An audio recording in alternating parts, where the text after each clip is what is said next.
Women don't build empires, they marry into them. Those words burned into my soul the day my father said them, and today, as I watched his empire crumble into my hands, they tasted like the sweetest victory. The massive oak door of his beloved Victorian mansion now bore my company's sold sign, Morgan and Associates Real Estate Development, a purchase that marked the final piece of my calculated chess game, one that had taken 15 years to play. I stood there, letting the crisp morning air fill my lungs as cameras clicked in the distance. Tomorrow's business headlines would tell the story everyone wanted to hear. Emma Morgan acquires father's last property. But they didn't know the real story. They didn't know about the 12-year-old girl who used to hide behind filing cabinets, absorbing every detail of every deal her father closed. While my brothers, Thomas and James, spent their afternoons playing sports and video games, I was falling in love with real estate. I remembered that first accidental deal I helped close. A nervous buyer, hesitating over a historic property. I'd simply mentioned how the south-facing windows would fill the living room with morning light, perfect for their beloved orchid collection. The sale closed that afternoon, and for a brief moment, I saw something flicker in my father's eyes.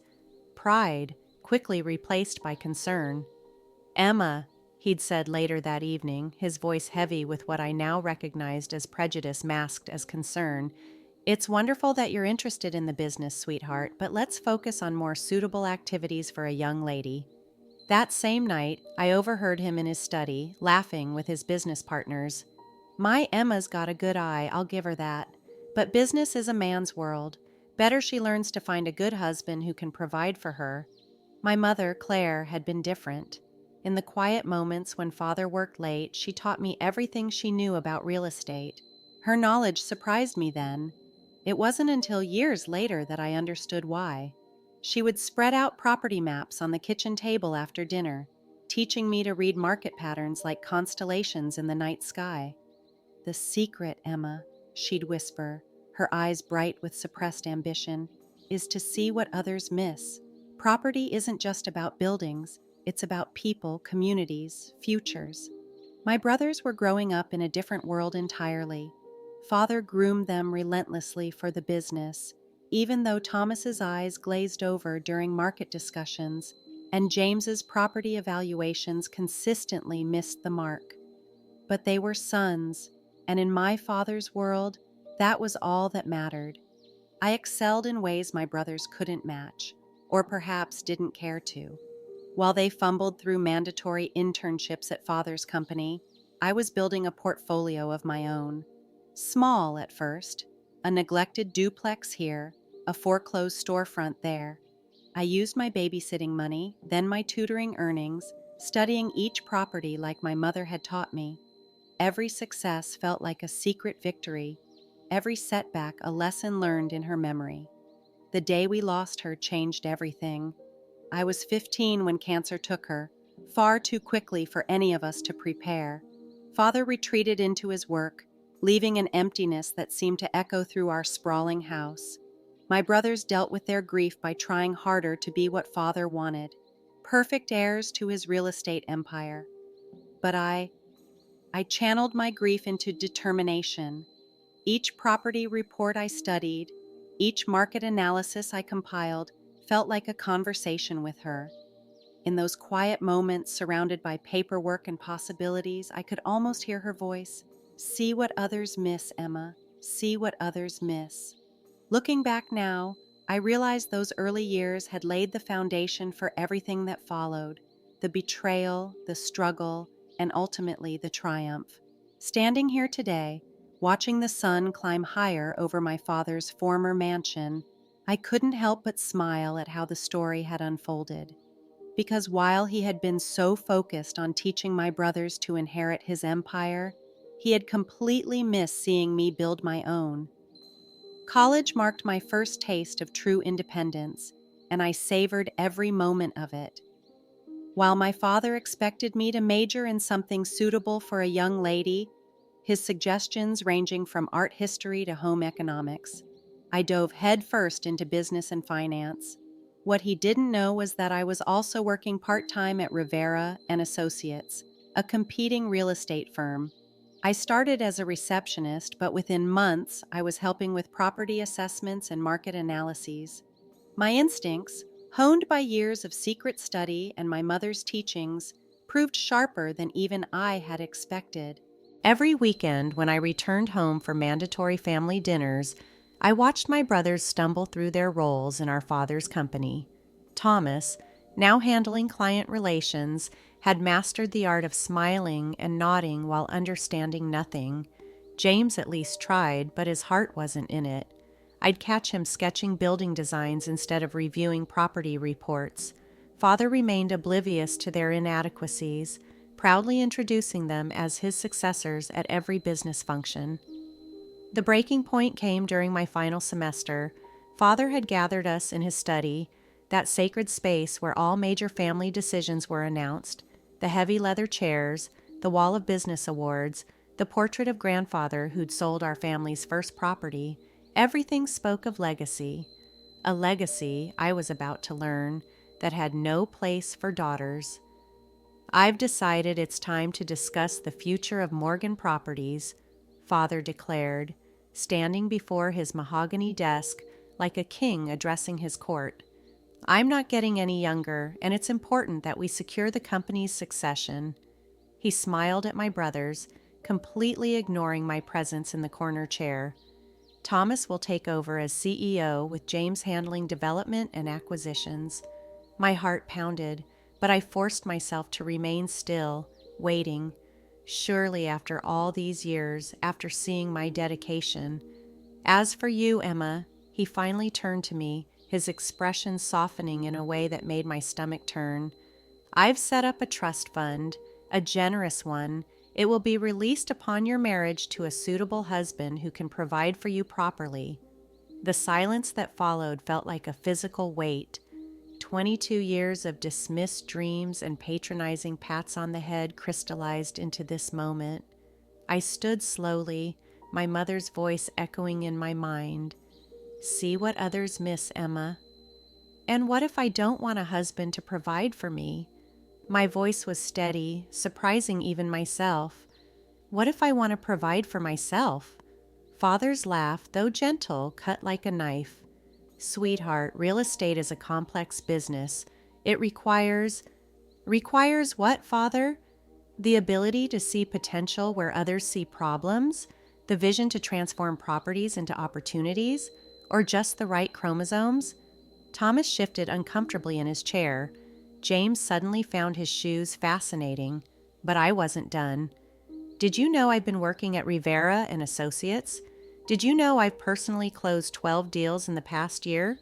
Did you know I was offered a junior partner position upon graduation? The color drained from his face, replaced by something between anger and disbelief. You worked for Julian Rivera, my biggest competitor? No, Father, I worked for myself. I learned for myself, and I succeeded for myself. This is precisely why women shouldn't be in business, he snapped, mask of paternal concern finally slipping. Too emotional, too impulsive. You need someone to guide you, protect you. Like you protected Mom? The words escaped before I could stop them. Did you know she had her own dreams of running a real estate company? Did you know she gave them up because her father, just like you, thought women belonged in homes rather than building them? The study fell silent again, but this time the silence felt like victory. I grabbed my bag and headed for the door, pausing only to look back at my father one last time. Keep your trust fund, keep your outdated beliefs. I'll build my own legacy. That night, as I packed my belongings into my beat-up Honda Civic, I made a promise to myself and to my mother's memory. One day, I would own every property in my father's portfolio, not out of spite, but because I saw what he had missed. I saw the potential for something greater than just profit margins. I saw the chance to build communities, not just buildings. As I drove away from the only home I'd ever known, my mother's words gave me strength. See what others miss, Emma. See what others miss. And I finally understood. She hadn't just been teaching me about real estate. She'd been teaching me about life, about standing up for my dreams, about building my own path when others try to fence me in. Little did my father know, his dismissal had just laid the first brick in what would become my own empire. The first year after walking away from my father's empire was a brutal education in reality. My position at Rivera and Associates disappeared mysteriously, no doubt my father's influence at work. Other real estate firms in the city suddenly had no openings despite their posted vacancies. I learned quickly that my father's reach extended far beyond his own company, and his message was clear. If I wanted to rebel, I would do it without any help from his business connections. I found myself living in a tiny studio apartment in the city's east side, the kind of neighborhood my father wouldn't be caught dead visiting. The irony wasn't lost on me. Here I was, the daughter of one of the city's biggest real estate moguls, barely able to afford rent.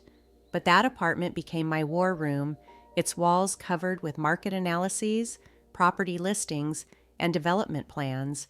I took any job I could find during the day, barista, retail, data entry, and spent my nights building my business plan. Then came the day that changed everything. I was working my morning shift at the Daily Grind coffee shop when Alexandra Chen walked in. Everyone in real estate knew of her, the woman who had transformed the city's abandoned warehouse district into a thriving arts and technology hub. She ordered a complicated espresso drink, and as I prepared it, I gathered my courage. "The Wilson Building on 7th Street," I said, handing her the cup. "Everyone thinks it's worthless because of the foundation issues, but they're missing the potential. With the right structural reinforcement, it could become a mixed-use development that would revitalize the entire block." She paused, cup halfway to her lips. "And you know this because I've spent every lunch break for the past 3 months studying that building, its history, and the surrounding neighborhood demographics." I held my breath, waiting for her to dismiss me as just another presumptuous barista. Instead, she pulled out a chair. "Tell me more." That conversation lasted 2 hours, long after my shift ended. Alexandra, who insisted I call her Alex, recognized something in me that reminded her of herself 20 years ago. "You see patterns others miss," she said, echoing my mother's words so closely that my heart ached. "But more importantly, you see communities, not just buildings." Alex became my mentor, though she made it clear she wouldn't hand me anything. "I'll teach you, guide you, introduce you to the right people," she said. "But you'll have to fight your own battles." And fight I did. With her guidance, I developed a business model focused on sustainable development and community integration, everything my father's profit-first approach ignored. My first real opportunity came with a foreclosed property in the Riverside district. It was a mess: water damage, outdated systems, years of neglect. But while other developers saw only problems, I saw possibility. Using every penny I'd saved and a small loan from a community development bank, I bought the property for a fraction of its potential value. For 6 months, I lived on protein bars and coffee, working my day jobs while overseeing renovations at night. I hired local contractors, involved the community in planning sessions, and implemented innovative green technologies that would lower future operating costs. Every decision was a calculated risk, every dollar stretched to its limit. The day we opened Morgan Gardens, I stood in the courtyard surrounded by families who had already signed leases. The building wasn't just restored, it was transformed. Solar panels gleamed on the roof, community gardens bloomed on the terraces, and a shared workspace in the lobby buzzed with local entrepreneurs. It was everything I had envisioned and more. That success caught the attention of impact investors looking for sustainable development projects. Suddenly, doors that had been closed began to open. My second project was larger, then the third larger still. Each development followed my core philosophy: see what others miss, build for community, and think long-term.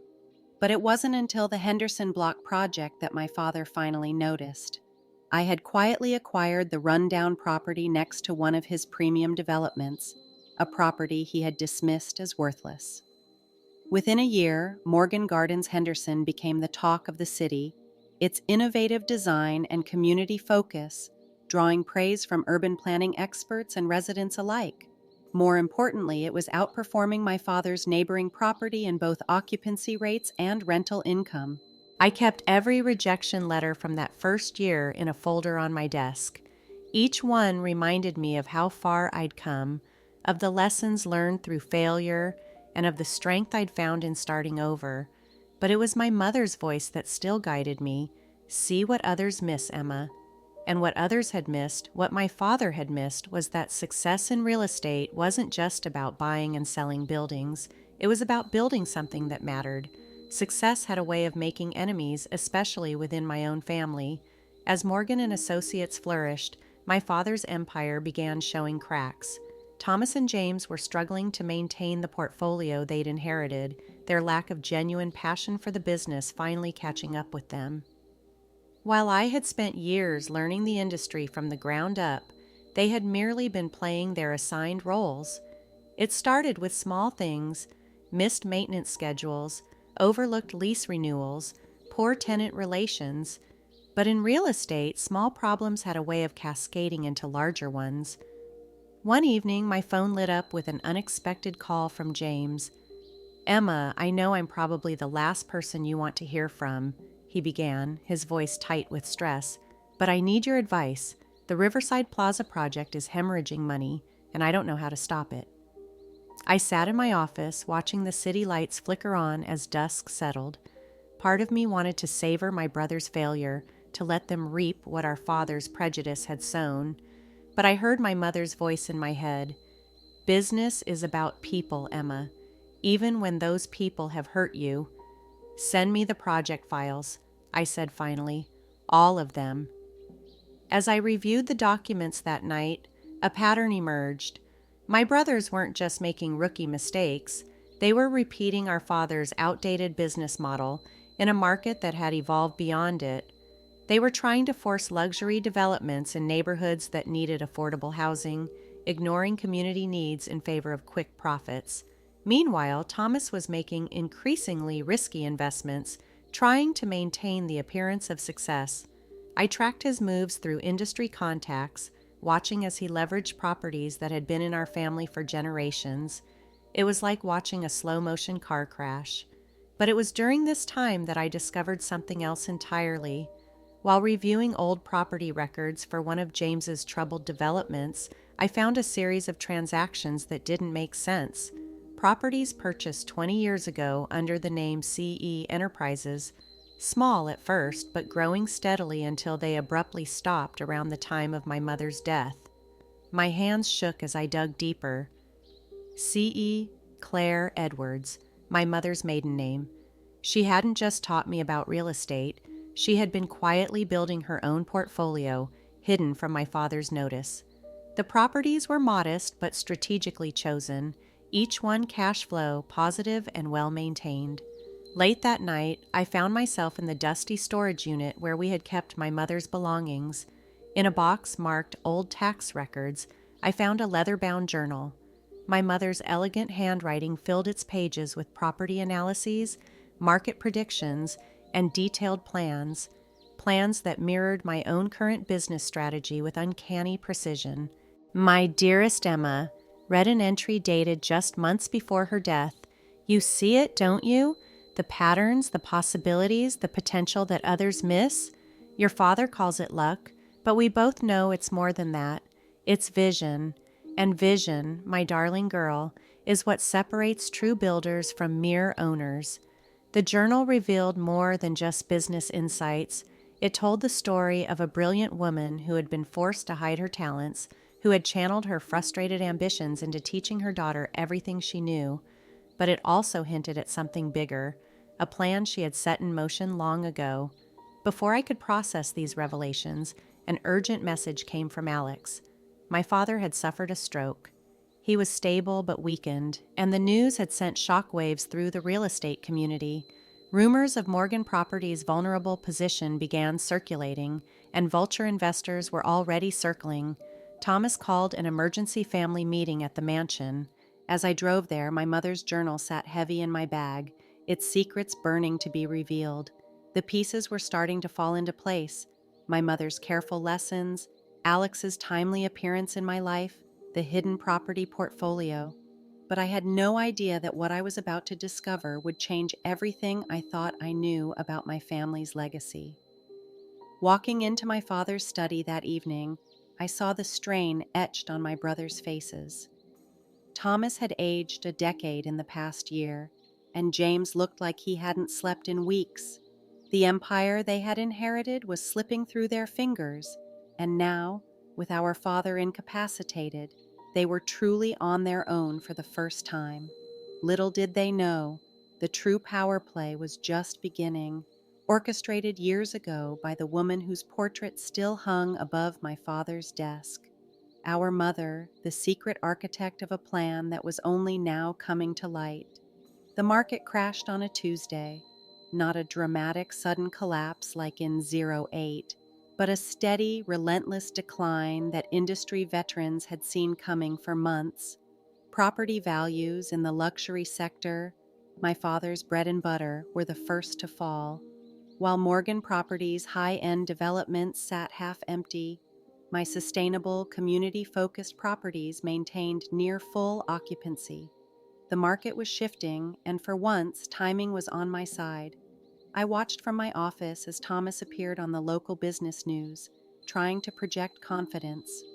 Morgan Properties stands strong in these challenging times, he declared, his forced smile failing to mask the panic in his eyes. But I knew better. Their occupancy rates were plummeting, and long-term tenants were jumping ship to more affordable properties, many of them mine. That evening, Alex called with information that made my heart race.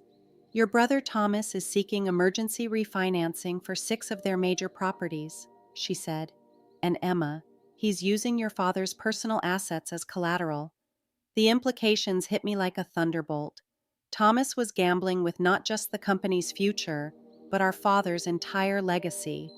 I pulled up the property records on my computer, cross-referencing them with my mother's journal. 3 of those properties had been part of her secret portfolio before being transferred to my father properties she had specifically mentioned in her final journal entries. There's something else, Alex continued, her voice carrying a weight that made me sit up straighter. I knew your mother, Emma. We weren't just acquaintances. We were business partners back in graduate school.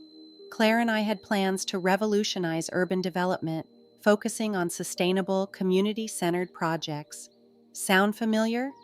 The room seemed to spin as pieces of the puzzle clicked into place. My mother's advanced knowledge of real estate, Alex's timely appearance in my life, the strategic properties hidden under CE Enterprises. It hadn't been coincidence at all. This had been my mother's contingency plan, set in motion years ago and executed through Alex after her death. Meanwhile, an anonymous buyer began acquiring distressed properties throughout the city, particularly those over-leveraged by Morgan Properties. The business papers were buzzing with speculation about a hostile takeover. Thomas was beside himself, calling emergency meetings with investors while James drowned in paperwork trying to maintain their crumbling portfolio. One rainy afternoon, James appeared at my office unannounced. He looked defeated, nothing like the confident air our father had groomed. Emma, I need to show you something, he said, pulling out a stack of old documents. I found these while cleaning out Dad's home office after his stroke. The documents revealed a shocking truth. Our father's initial success had been built on our mother's inheritance money from her family that she had strategically invested in properties. She hadn't just been a silent partner. She had been the architectural genius behind Morgan Properties' early triumphs. Our father had taken credit for her vision while relegating her to the role of supportive wife. There's more, James said quietly. Mom left letters explaining everything. She knew Dad would never acknowledge her contributions, never see women as equals in business. So she created a separate legacy for you, Emma. Those properties under CE Enterprises, they're legally yours. She set up a trust that would transfer ownership to you when you proved yourself in the industry. The weight of this revelation nearly knocked me off my feet. All those years of feeling like an outsider in my own family's business, and my mother had been quietly paving the way for my future. She hadn't just taught me to see what others missed, she had engineered a path for me to reclaim her legacy. As if on cue, my phone buzzed with an alert. Morgan Properties stock had dropped another 15%. Thomas's refinancing plan had fallen through, and their major lenders were calling in their loans. The empire my father had built, or rather, had taken credit for building, was teetering on the brink of collapse. But even as I watched my father's legacy crumble, I felt a strange sense of peace, because I finally understood that my success wasn't just about proving him wrong, it was about fulfilling my mother's vision, about building something that honored both her business acumen and her dreams for a better kind of urban development. The anonymous buyer continued acquiring properties, methodically picking up the pieces of Morgan Properties' failing empire. Thomas and our father remained oblivious to the fact that this mysterious entity was actually a shell company I had created years ago, guided by the strategic blueprint my mother had left behind in her journal. The market shift wasn't just changing property values, it was shifting the very foundations of power in our family. And as I sat in my office that evening, reading through my mother's journal one more time, I realized that her greatest legacy wasn't the properties she had accumulated or the strategies she had developed. It was the vision she had passed on to me, the ability to see opportunity where others saw only crisis, to build communities where others saw only buildings, and to turn setbacks into stepping stones towards something greater. The truth has a way of surfacing, much like air bubbles in concrete. You can smooth them over, but they'll always find their way to the surface. In my father's study, now silent except for the tick of the antique clock he'd always treasured, I uncovered the foundations of a story that had been buried for decades. James had given me full access to our father's private records while he lay recovering in the hospital. What started as a routine review of property documents turned into an archaeological dig through our family's past. Behind a loose panel in his desk, I found a metal box containing papers that made my hands tremble. My mother's original business plan for what would become Morgan Properties, dated 3 years before she met my father. The plan was brilliant, revolutionary for its time. Claire Edwards had envisioned a real estate company that balanced profit with social responsibility, incorporating green spaces and community centers long before such concepts became trendy. The similarities to my current business model weren't coincidental. They were genetic, passed down through carefully crafted lessons disguised as mother-daughter talks. Alex arrived at the study late that evening, carrying a worn leather briefcase. "Your mother wanted you to have these when the time was right," she said, laying out a series of documents on the massive oak desk. "Claire and I weren't just college roommates, we were going to be business partners. She had the vision, I had the connections, but then she met your father." The documents told a story that made my throat tight with anger and admiration. My mother had come from a wealthy family, her inheritance including several prime properties in the city's developing areas. When she married my father, he had been a struggling real estate agent with big dreams but limited resources. Claire saw potential in him, the same way she taught me to see potential in overlooked properties. "Your father's early success wasn't luck," Alex explained, her voice tight with old frustrations. "Claire orchestrated everything, the initial property acquisitions, the development strategies, even the financing structures. She used her family connections to secure the loans that built his first major development." A yellowed newspaper clipping showed my father at the grand opening of the Morgan Tower, his first significant project. In the background, slightly out of focus but unmistakable, stood my mother, watching with a quiet smile as he took credit for her vision. But Claire Edwards hadn't just accepted her relegation to the background. She had been playing a longer game, one that would take decades to come to fruition. The CE Enterprises portfolio wasn't just a side project, it was an insurance policy, carefully crafted to ensure her daughter would have the resources to succeed where she had been forced to step aside. Among the documents was a legal agreement that took my breath away. My mother had used her inheritance to secretly buy controlling interests in several key properties that my father believed he owned outright. The ownership had been buried under layers of shell companies, all ultimately leading back to a trust in my name. The final piece, Alex said, pulling out a sealed envelope, is this. Claire wrote it the week before she died. She made me promise not to give it to you until you had proven yourself in the industry, not just successful, but successful on your own terms. My hands shook as I opened the letter, my mother's elegant handwriting blurring through sudden tears. My dearest Emma, by now you've discovered what I've known since you were a child, that you have the vision to see beyond surface value, beyond quick profits, to the heart of what real estate should be about. Building communities, not just buildings. I've had to hide my role in building your father's empire, but I've never regretted using my resources to help him succeed. What I do regret is allowing him to convince me that women belonged in the background of business. I won't let him do the same to you. Everything under CE Enterprises is yours now. Use it wisely.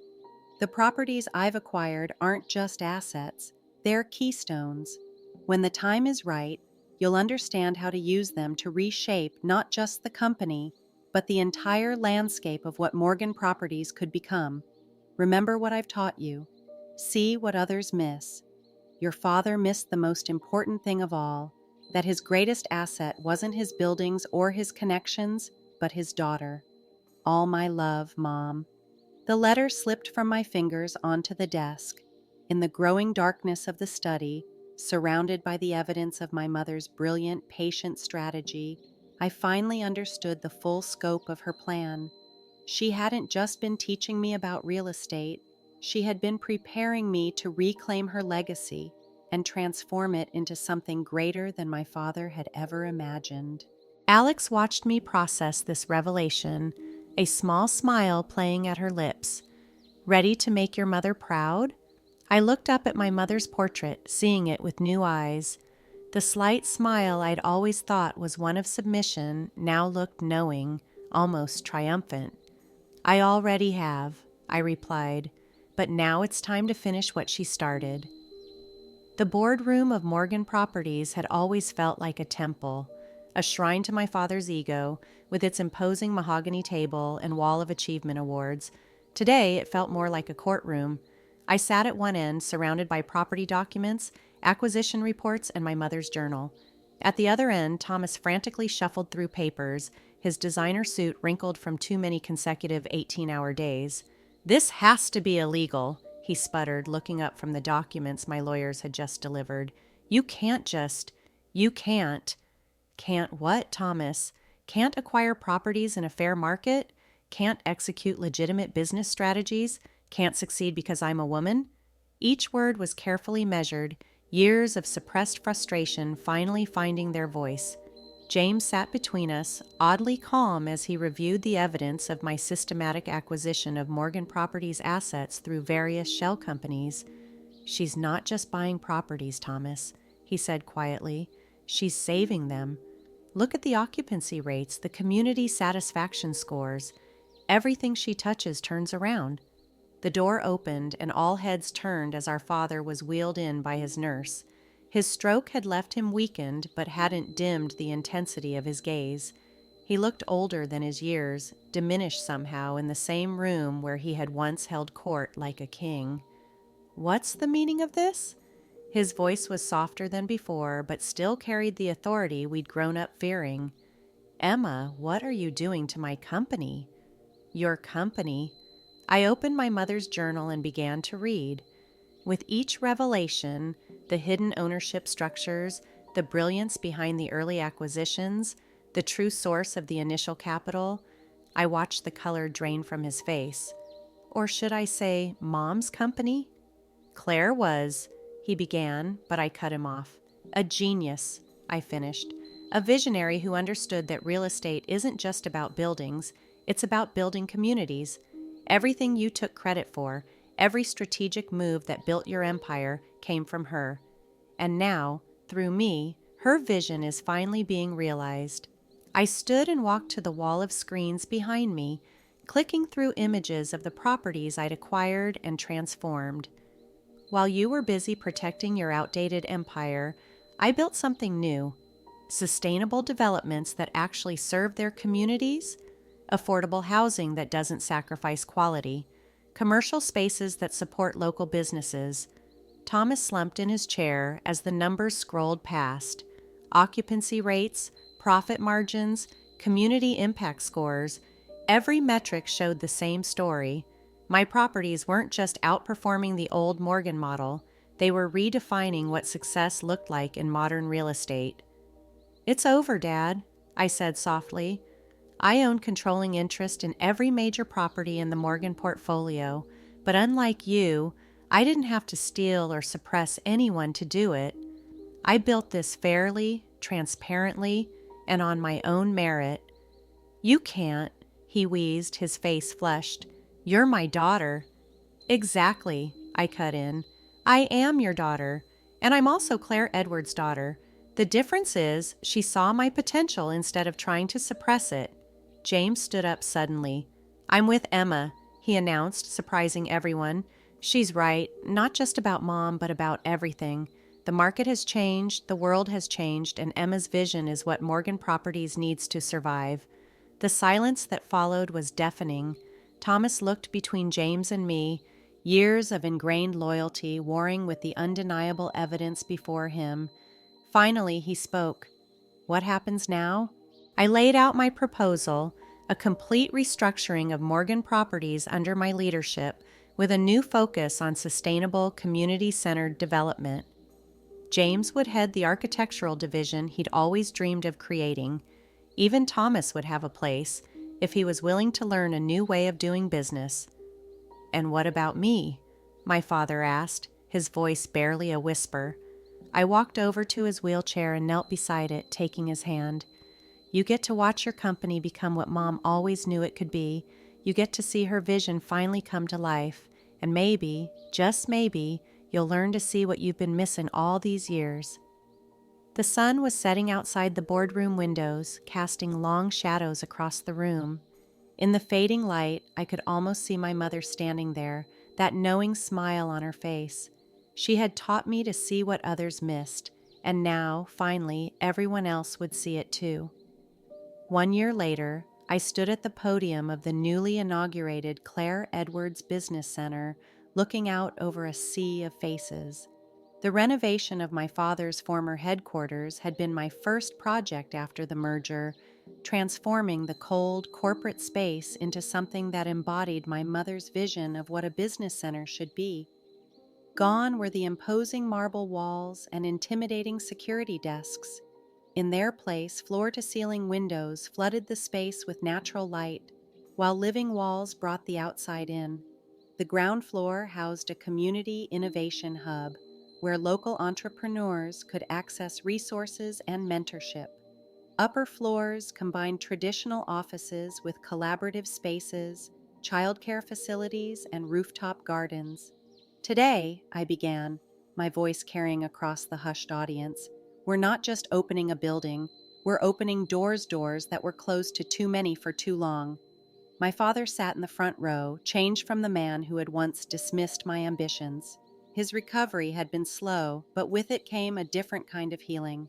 "Morgan and Edwards Properties," I continued, acknowledging our company's new name, "stands as proof that success in real estate isn't just about acquiring buildings. It's about building communities, creating opportunities, and recognizing potential in unexpected places."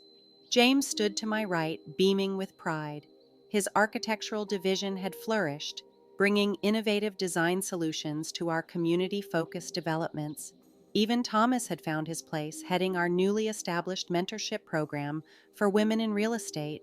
His own daughter, my niece Claire, was already showing the same spark that my mother had seen in me. But this center holds special significance, I said, touching the locket at my neck. My mother's locket, found in that box of documents that had changed everything. It's dedicated to a woman who saw possibilities where others saw limitations, who taught me that the greatest assets we can build aren't made of brick and mortar, but of vision, determination, and the courage to challenge conventional wisdom. Alex sat in the audience, nodding slightly as I spoke. Our partnership had expanded beyond mentor and mentee. Together, we had created a scholarship foundation for women in urban development, ensuring that future generations would have the support my mother had been denied. I'd like to share something my mother wrote, I continued, opening her journal to a marked page. She wrote this 25 years ago, but her words ring truer than ever. Real estate isn't just about properties, it's about possibilities. Every building is a chance to create something meaningful, to lift up a community, to open doors for others. Success isn't measured in square footage or profit margins, but in the lives we touch and the changes we inspire. My father's eyes glistened as I read her words. The past year had been a journey of discovery for him, too, learning about my mother's brilliance, seeing her influence in every successful strategy he had claimed as his own.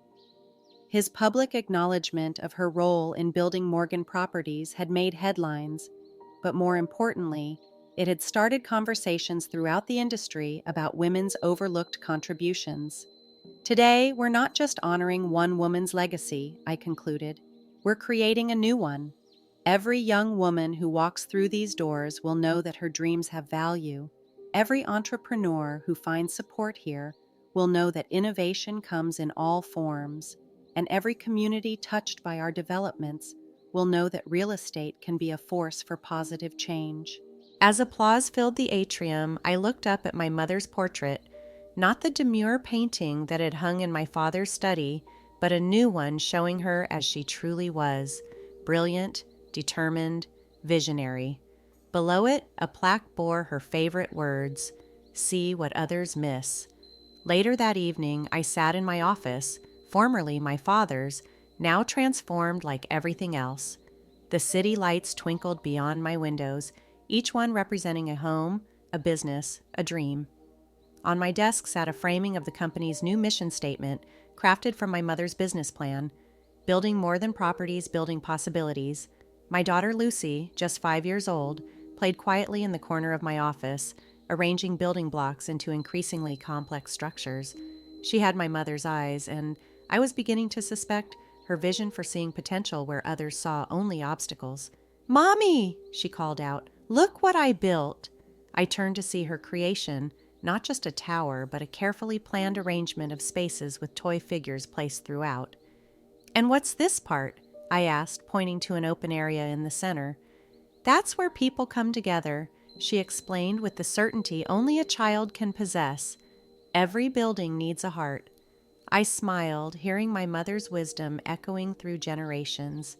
The true legacy wasn't just in the properties we owned or the wealth we'd created. It was in this continuation of vision, this passing down of values, this understanding that success means nothing if it doesn't lift others up along the way. On my computer screen, a notification popped up. Another acquisition completed, another property to be transformed. But now, these weren't acts of revenge or redemption. They were stepping stones toward a future my mother had envisioned, where business acumen and social responsibility walked hand in hand, where success was measured not just in profits but in positive impact. "You were right, Mom," I whispered to the evening air.